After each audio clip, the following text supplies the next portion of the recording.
Chapter 6, Cognitive Theories of Learning.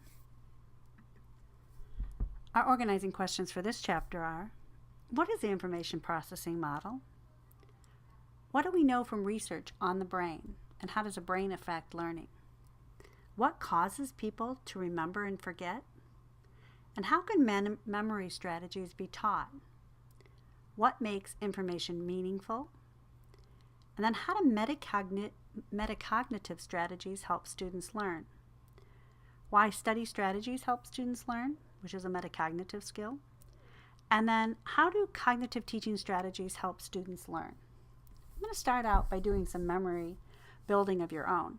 If you're actually just listening to this and not watching it, you might want to skip this section and go on to the next one because they're interactive. So I'm going to have you do a little bit of memory building. This one you can do actually if you're listening, so you can keep listening. 1 bun, 2 shoe, 3 tree, 4 door, 5 hive. These are all peg words that go along with a list of rhyming words. So 1 bun, 2 shoe, 3 tree, 4 door, 5 hive. Now I'm going to give you a list of 5 random words. And I want you to picture the picture of them with the prompt. So 1 bun, lamp. I want you to picture a lamp and a bun together. Personally, I got a little McDonald's lamp going up, heating that bun. So 1 bun, lamp. 2 shoe, glove. Picture a shoe and a glove together. 3 tree, fire. Picture fire and a tree together. 4 door, spoon. Picture a spoon and a door together. 5 hive, ashtray.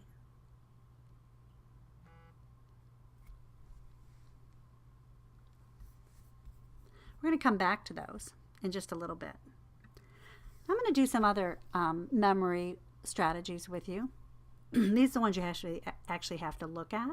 So if you are just listening to this, you might want to skip this section. I can talk you through it, but it won't be quite as effective. So I'm going to show you a list of words, and I'm going to give you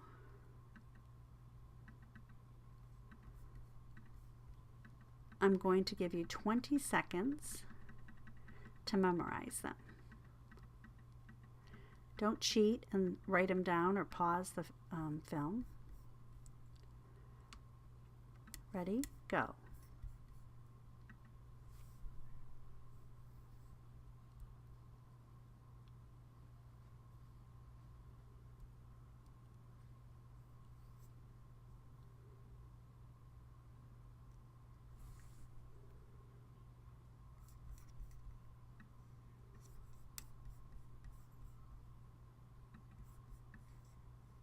And stop.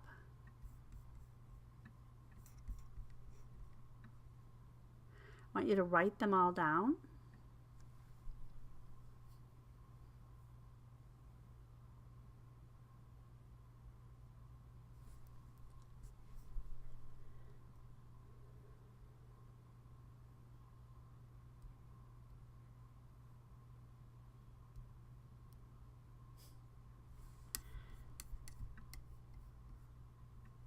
Okay, so Zeb, Midge, Calf, Tig, Lev, Dupe, Han, Jax, Knoll, Wook, Jiz, and Yod.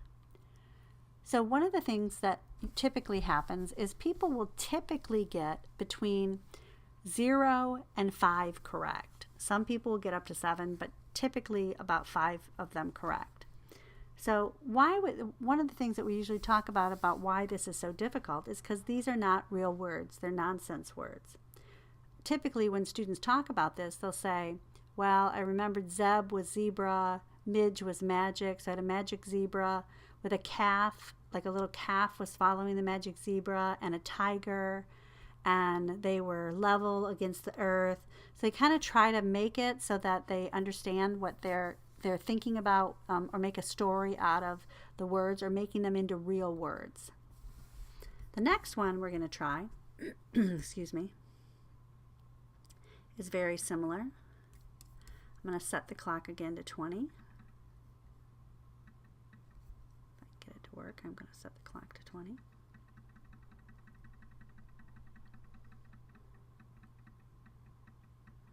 We'll see if you do any better.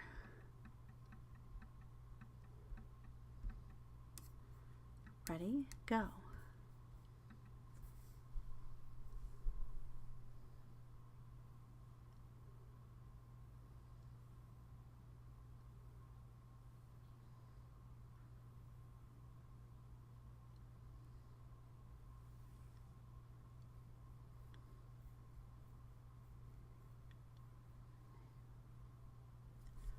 Okay, we'll stop. Try and write down as many as you can.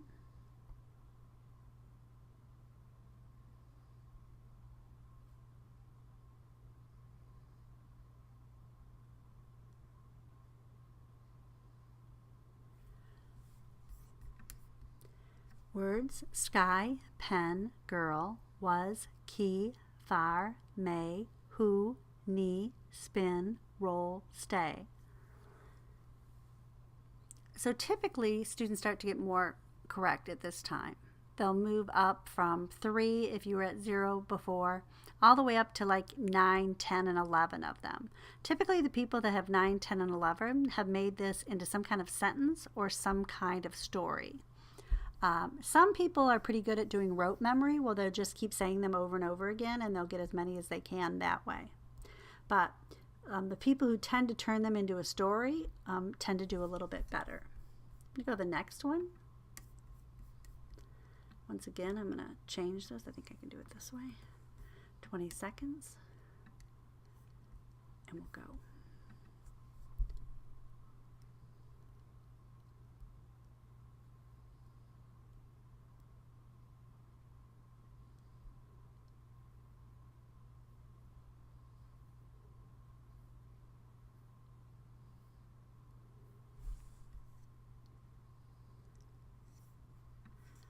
Okay, go ahead and write them all down.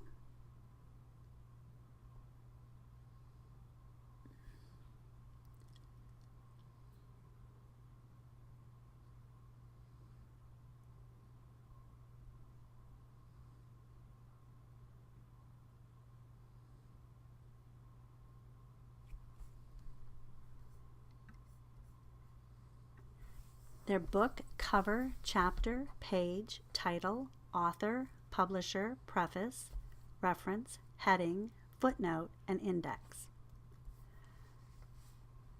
Typically students will get either 12 right here, 11, or 10. Sometimes they may miss something like a footnote or the index, but typically they get close to 10 or 12 of these correct, with the lower end getting more like 9. One of the reasons that the last two were better is, one was they were familiar words, the last one, and then you were able to make them into some kind of story or song, or order. This one is because you're familiar with it. So you're actually familiar with all parts of a book. So even if you don't remember them exactly, you can kind of make a good educated guess. And then our last one on this, for this section, we'll set it 20 again. Now move it. Go.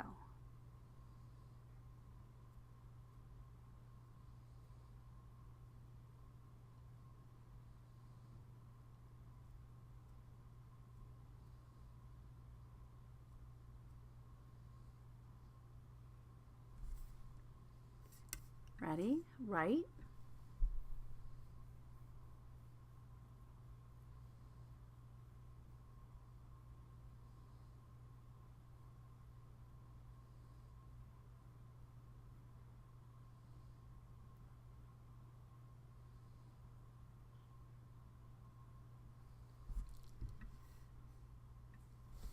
Jefferson early opposed every form of tyranny over man's mind and body. Typically, students got 12, between 10 and 12 correct on this one, and that's because it's a famous quote that is talked about with Jefferson often.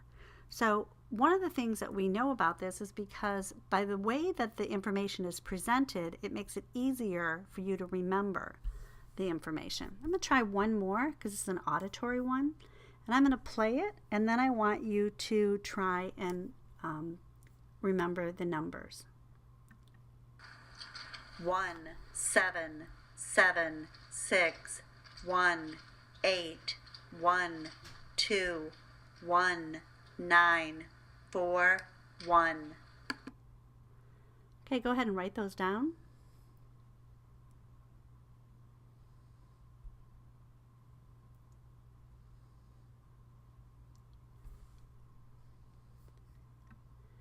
This is like half and half. The students will get this or they won't.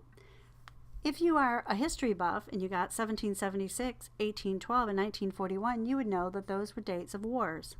So a lot of people will chunk that information. So instead of remembering 12 bits of information, 12 individual bits of information, you remember 3 chunks of information.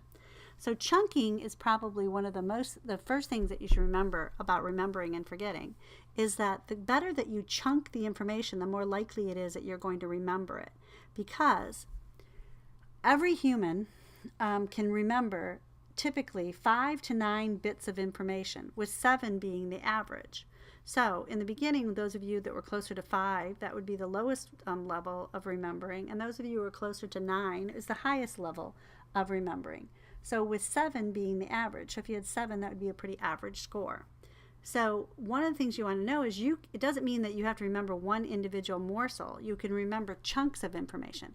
So 7 chunks of information have a lot more meaning than 7 individual bits of information. So when we look at the information processing model,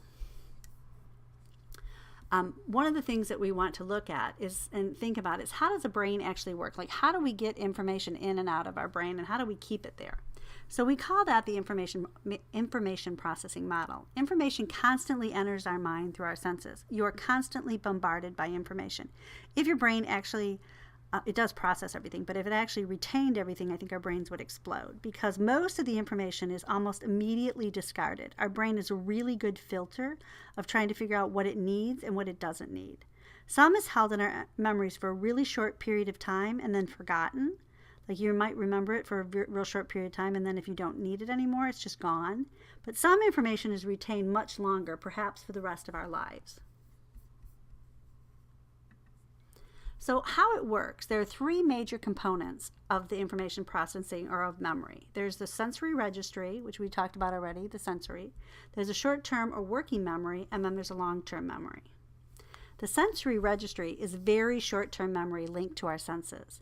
Information is received by the senses but not attended to, and it will be quickly forgotten. Most of you couldn't tell me. The sensory registries are very short-term memories linked to the senses. It's what your body, when your senses come in and when you take in everything, it goes right to the brain, and then either the information is stored really quickly or else it's forgotten. And most everything that your senses take in is quickly forgotten.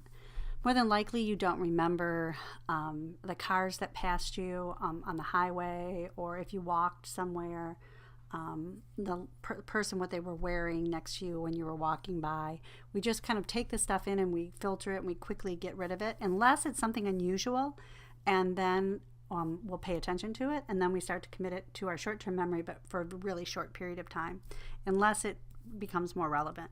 So once information is received, it's processed by the mind in accord with our experiences and our mental state. So if somebody catches our eye or reminds us of someone that might, remind us of something else, one of our experiences with someone else, and that might trigger you to remember something. But other than that, it's pretty much forgotten. This activity, we call that perception, and it's what you perceive. Some people have better perceptions than others in that they take in more and remember more. So if you look at the graphic on page, let me look, what is that?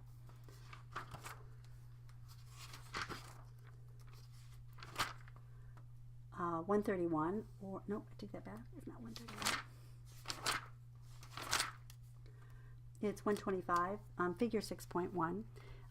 It talks about like the executive processes. So when you look at that, it's sight, hearing, taste, smell, and touch, and that's your sensory registry. and then it proceeds. If it grabs your attention a little bit, or if you attend to it, it will go to your working memory. Most things that come into our sensory registry are completely lost. And then in your working memory, if you don't seem that information is useful or viable, then it will be lost there. If it is, then you'll start to use some of your executive processes and your background knowledge, and it will kind of link to your long-term memory. So your long-term memory goes to your sensory memory, and I'll say, oh yeah, I remember that, or oh, that reminds me of something, and that will trigger it to go to your working memory. If you are trying to learn something, it will go to your working memory, and then you'll try and use different types of strategies and background knowledge to incorporate it into your long-term memory. So that's called the executive processing model, and the entire information processing progression is not automatic conveyor belt. It doesn't just happen automatically, in which stimulus is made into knowledge. It has to be interacted with. And at each stage, the learning process is controlled by the learner. So you have control over what you remember and what you forget. Sometimes this control is conscious and sometimes it's unconscious. The executive process determines what a person is interested in putting into their long-term memory, and it determines how hard a person will think about a stimuli and information in the long-term memory. So you can actually trigger your brain to try and remember things and put it into your long-term memory.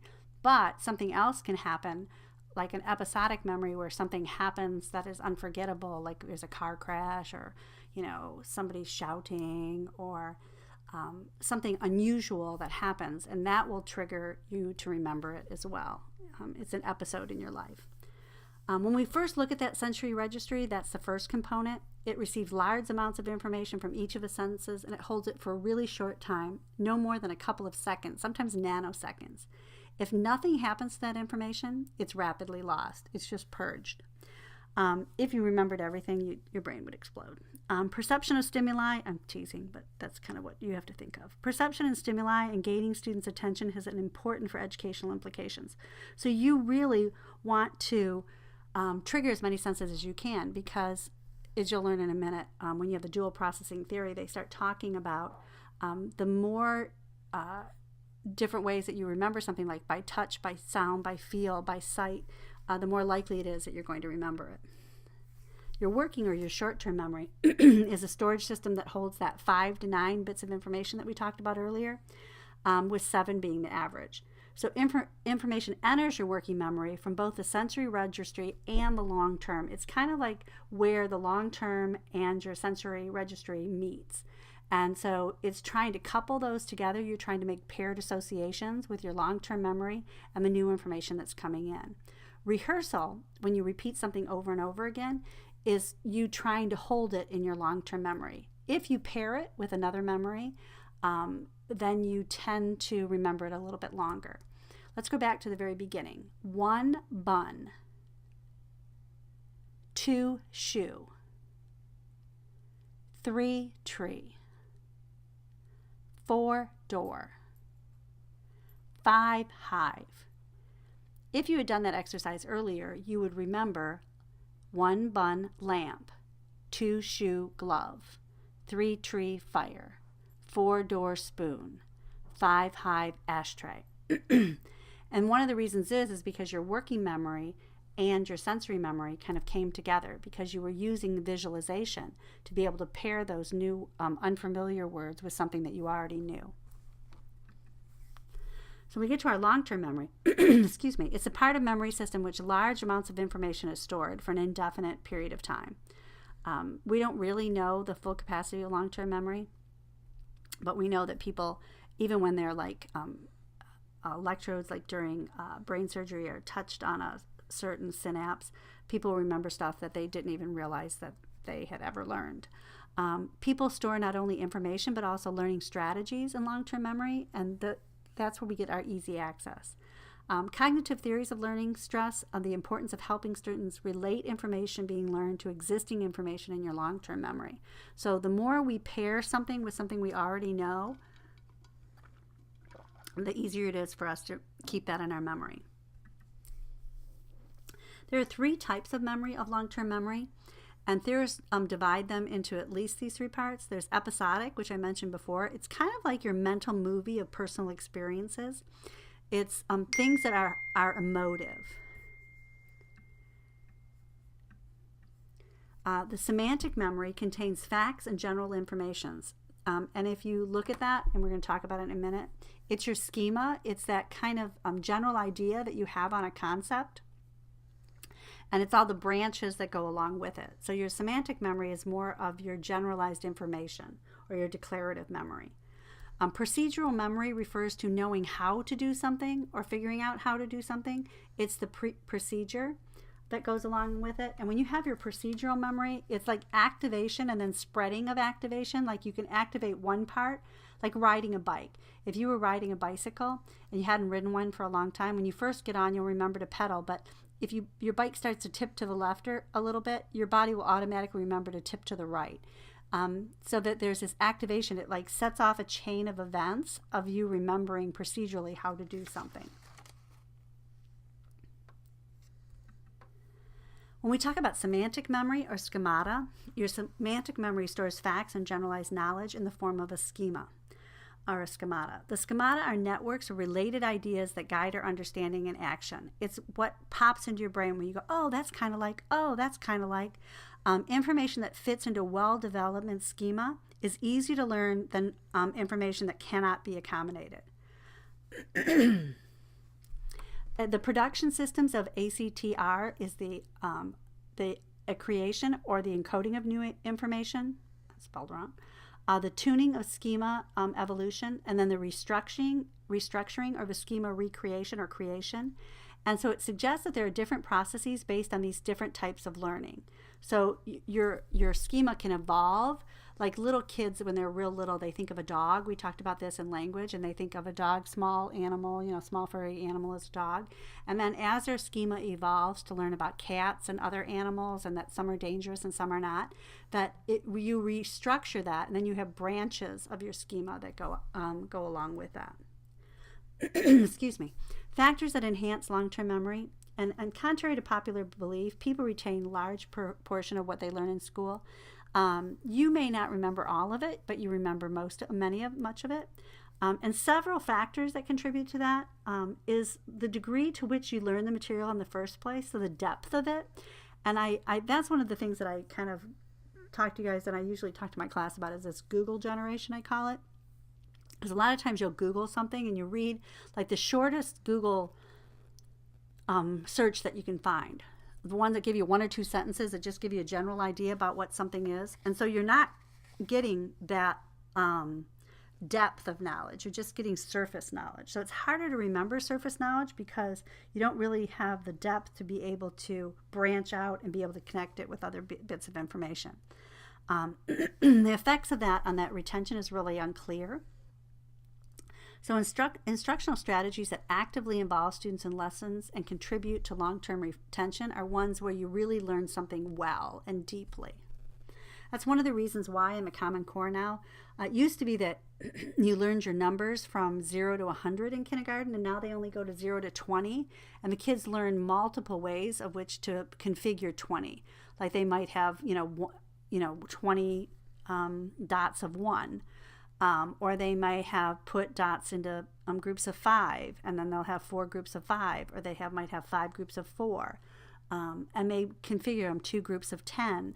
They configure them in all these different ways to get to 20, so that kids have this deeper understanding of the concept of 20. Other processing models is a level of processing theory and the dual code theory. The level of processing theory suggests that learners will remember only what they process.